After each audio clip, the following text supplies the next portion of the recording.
Hi everyone, welcome back to Sisters of Craft. Today we're going to be making a mask and we're going to do full sublimation on a mask. So if you're interested in seeing how to do this, stay tuned. Alright, for this project you're going to need a sublimation mask. I got this from Amazon. You can just look up sublimation masks and different options will pop up. This is 100% polyester. You're going to need a ruler, heat resistant tape, a cutting board or a pair of scissors, something to put the mask on. You can use either a piece of cardboard or if you have the mat, the press mat, that will work as well because the mask is pretty flat already. And then you'll need a printer. I'm using the Epson ET2750, which I have converted into a sublimation printer. If you want to see how we did that, check the iCard or the link in the description box to see how to turn a regular inkjet printer into a sublimation printer. And you're also going to need some kind of heat press. You can use the mini heat press. I'm going to be using the bigger one, or you can use a regular iron as well, whatever you have. And what you're going to do is go onto Design Space, and I'm going to use a logo for my regular YouTube channel, which is Edna's World. Shameless plug, go subscribe if you are not already subscribed. But you can use any image that you have, or you can create your own image, but I wanted to show you exactly what I do. So to begin with, I take my ruler and measure the shape, the size of the mask, so I know exactly how far I need it to go. So so I just measure like this, you know, the length to see how long it is. Hopefully you can see that. And then I measure the length and I measure the width of it to see how long it is. So this is running about 7.5 by 4.5. So when it comes to designing, I want the whole mask, I want the entire mask to be covered. So what I'm going to do is I'm going to make my design a little bit bigger than the actual mask, so it'll go over the whole thing. So I'm going to take my design here, click on it, and what I'm going to do is go down here to where the lock is, and I'm going to unlock it, so then I can move it. I can, you know, use this arrow and make it any shape and length that I want to. Or if it's a lot easier, you can actually just come up to the top and you can change the width and the height this way.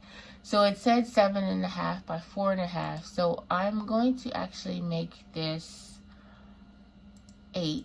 I'm going to make it maybe like 8.1 by 4.8. I'll just make it an even 5. So once I have that, then I'm just gonna lock it back. So now that way it's the size that I want it. Hopefully it's the size that I want it. And then you go up here. Oh, I'm sorry.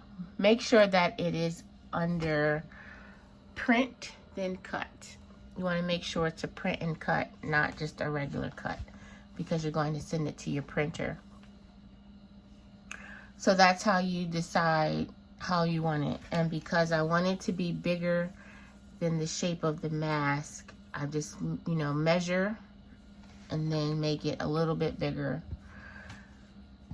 So then we're going to go up here where it says make it, and that will take me to this screen, and this will show me exactly how it will print out.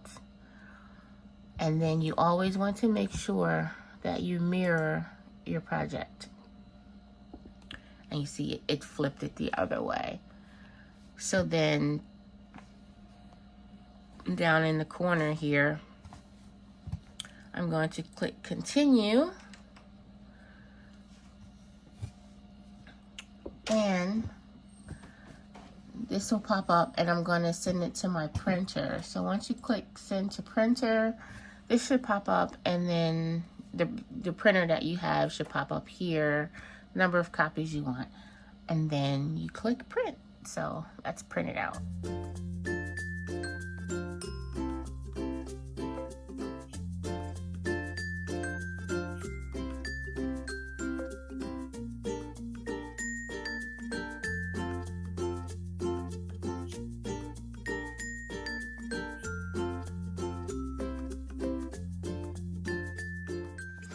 Alright, so we have our design. Now we're going to cut it out. Now, if you're using the Cricut, you can do a print then cut, but I just prefer to cut it myself. And usually I just use the scissors, or I just try to line up here very carefully with my cutter, because this will definitely cut it a lot straighter. But sometimes it's all a matter of how good your eye is when it's time to cut, which sometimes mine is not that great. So it's easier for me sometimes to just use regular scissors, but you know, you can use the cutter, but it's faster. I'm just gonna use the scissors and cut.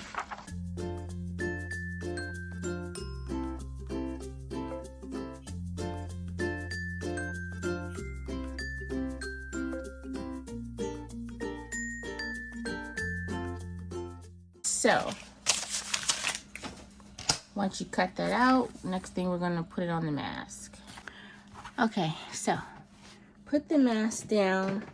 I'm just gonna give it a quick once over with the heat press, just to get any of the little wrinkles out. I have it set at 400, and sometimes masks come a little bit bunched up. You really would just have to play with it. I love this mask because it comes completely flat, and it just makes it so much easier to use my bigger press than having to use the smaller one when the masks are like bunchy. All right, so we have that, and I'm going to take my design and lay it on top. Now, how you see how that's covering it? So it's definitely a lot of the entire mask should be covered, and my logo would still be in the middle. So put that down, and I have some pre-cut strips of the tape here. I'm just going to tape it down, so once I lift the heat press, it won't come off. You know, the paper won't come off with it, because sometimes it can lift and it can shift, so it's best to tape it down. And then I am going to, this is where if you want to, you could put something hard underneath of it, but this mat is pretty stable, so I don't need to do that. And then I'm going to take a piece of parchment paper, and this is just regular parchment paper from the dollar store. You can buy butcher paper also. And then I'm going to take my press. Now, the key to this, as I have learned, is to make sure once you push it down, then you leave it. I'm going to turn the timer on for 30 seconds. Like, try not to move it, because you don't want the paper to shift, and you don't want your design to move around. You want it to be flat. So try to be as steady as possible. Apply a little pressure as you go. We got 10 seconds left. This will be a perfect time to tell you, if you are not subscribed to Sisters of Craft, please subscribe to our channel. We are learning together here, and we're having a lot of fun with this. I'm extra, so I always leave it on for a couple extra seconds, just because I want to be sure. And also, if you love life and travel vlogs, make sure you check out Edna's World. That is my main channel. We have lots of fun over there. All right, so that's done. And now, typically this is really hot, so we're going to wait a few more seconds and let it cool off. I will say also, I can already tell I got a little bit of the ink on my mat. So it probably would be best to put a piece of paper underneath of it if your design is bigger, because I have totally just put some of the rim on my mat. Well, that's okay.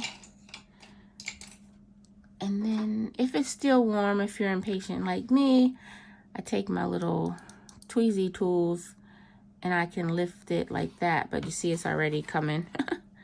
It's already coming off. Yeah, you see? So I should have put a piece of paper down, but that's okay. But here you have it. This is a full sublimation mask.